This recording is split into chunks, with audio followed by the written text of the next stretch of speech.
Hello everybody, how y'all doing? Caleb here. Just wanting to do a little video update or vlog on a couple of stones that I'd bought out of England, I believe it was, or part of the United Kingdom. These stones, they've been soaking for a couple of weeks now in simple green and water. I've still got a little bit of oil here, as you can see on the end. This one was really heavily saturated. They're natural stones. They are Hindostan stones. Let me get them wet here. Obviously the owner that had previously owned these used them with oil. I went to great lengths to remove that. You can see here that it must have been a cutler. He scribed the side, probably taking notches out of a knife blade or something. But you can see the patterning, the wavy layering on the top one, and the little bit more stable patterning on the bottom one. When you look at them from the top, they're more similar.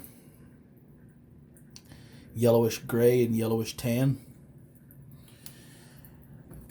What I wanted to do was compare them to a 1000 grit Kyocera.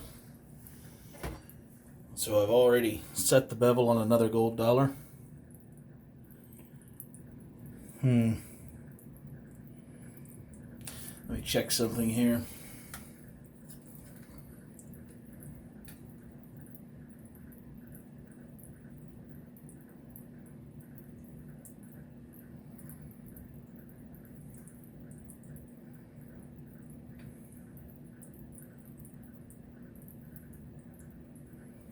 Looks like I have a decent apex. We'll take this first one. Hindostan stones were largely mined out long ago. I'll put some links in the video description. There's some swarf black steel.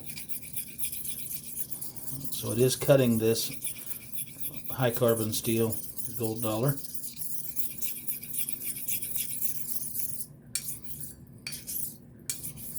I lapped them.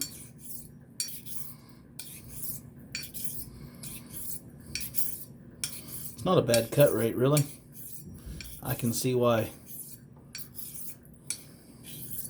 people might have been fond of them, especially before synthetics were common. Alright, let me compare the scratch pattern that was on there to the scratch pattern that is on there now. I'll use my pocket microscope. It's about a 100 power. There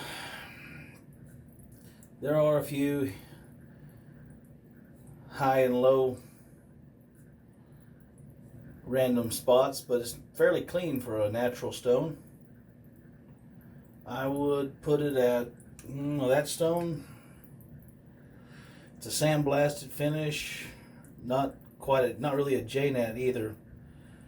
Or if it is, I would compare it to a very low grit 700 to 800 grit Iodo maybe. So I mean, it's usable, that's for sure. So I'll clean up the stria on this 1K Kyocera. Of course, man-made, very uniform.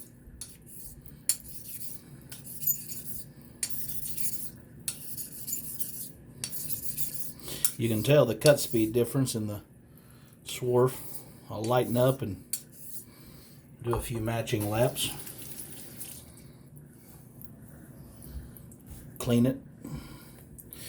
Definitely synthetics were a boon to the sharpening and cutlery trade. Oh yeah, that's much cleaner. Much cleaner. So we'll pull one we haven't checked yet.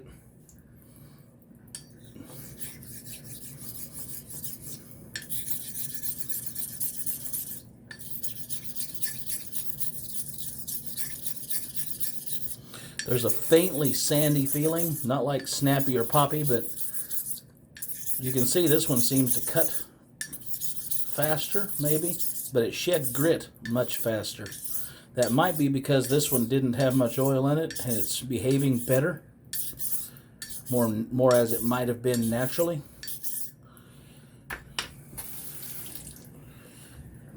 This is basically how I go about testing stones. I use them. I test most of my stones on razors, even knife stones, to get I'm more experienced with looking through lenses at razor grade stones. Okay, we're going to look at this scratch pattern.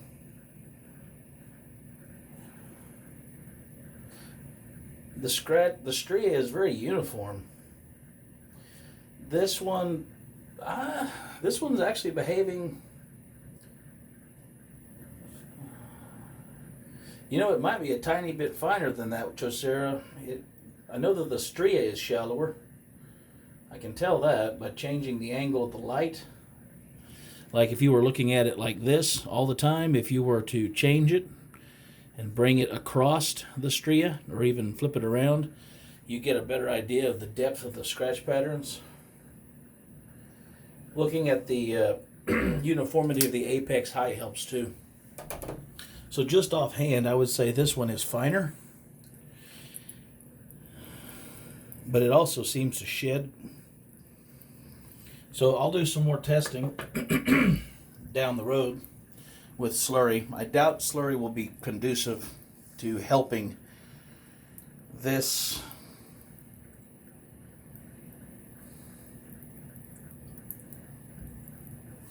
I doubt slurry will be very helpful to a razor's edge, though. But that's what it is. It's a beautiful natural stone. Mined, I believe, in the United States, if my lore is correct. And shipped all around the world while the deposits lasted. And they did vary in grit and fineness. I have a few more of these here and there in my collection. I would say that I have one that's probably around 4K-ish. It's much denser grained than these. Either of these, it does not shed grit at all.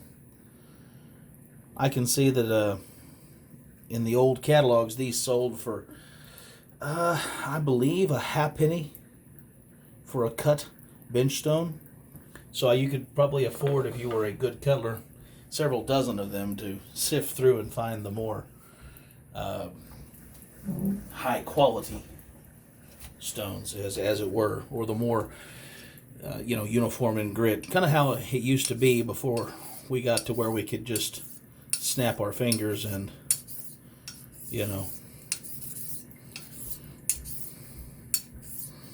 clean that up. I'll go ahead and hone this up. I gotta test another natural stone that's a finisher. So since I've set the bevel on this, I might as well use it to test the next stone in line. But I won't bring it up. Anyway, that's what this video is about. Just showing the most basic method of testing for grit fineness. I use razors since they are so acute, 16 to 20 degrees inclusive. They'll show you more than a knife would. A knife is more obtuse, and therefore there's more metal immediately behind the immediate apex at a wider angle.